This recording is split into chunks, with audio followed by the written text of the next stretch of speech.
Welcome back to Ancient Paths, Modern Steps. I'm Maya, and with me, as always, is Ben. Hello, everyone. Maya, the topic we've set for ourselves today feels significant.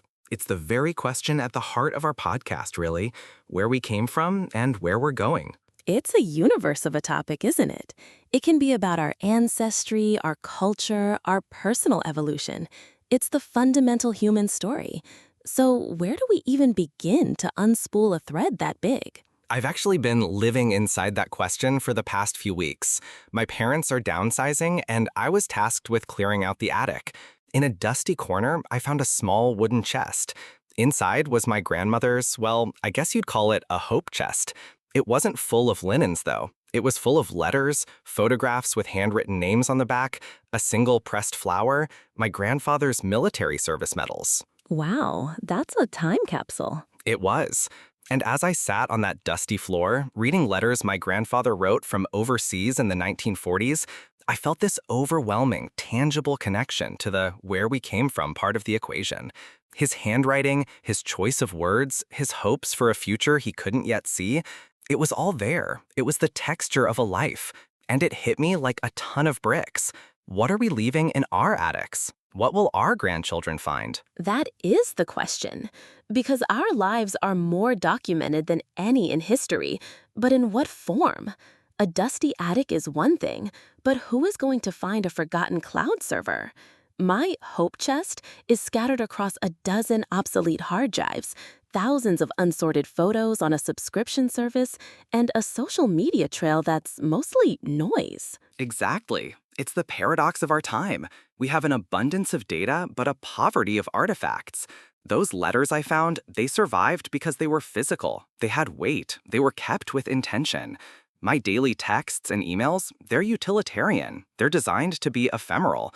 I'm not sure I've ever written an email with the thought that my grandson might one day read it. I think that's the shift. The ancient path was one of scarcity, so every kept object was sacred. A photograph was an event, a letter was a treasure. Our modern step is into a world of abundance, and it makes us careless. But I wonder, are we looking at it the wrong way? Maybe the artifact isn't the letter anymore. Maybe the artifact is the story. What do you mean by that? Well, your grandmother curated that box. She chose what to save. We have to do the same, but with our digital lives.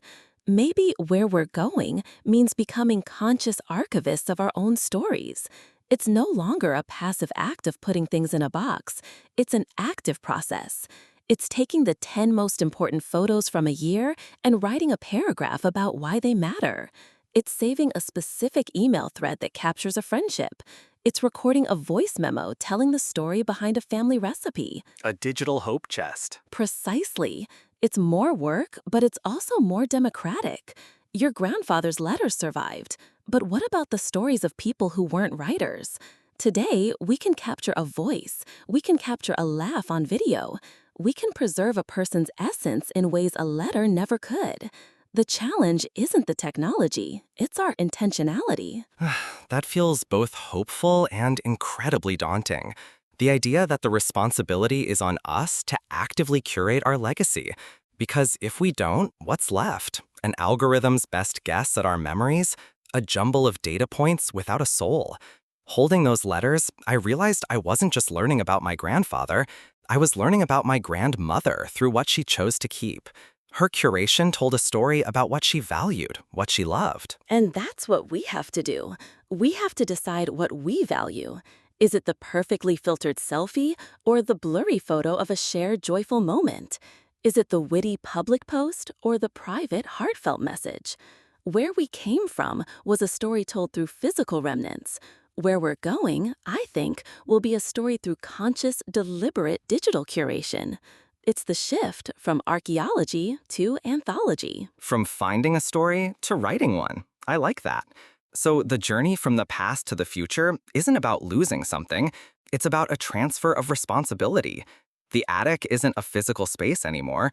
The attic is in our minds, and the hope chest is a folder on our desktop we have to choose to create. And maybe that's the most important modern step we can take to pause, look back at the path we've walked, and intentionally choose which parts to carry forward into the future for those who will one day ask where they came from. A thought to carry with you. Thank you for joining us on Ancient Paths, Modern Steps.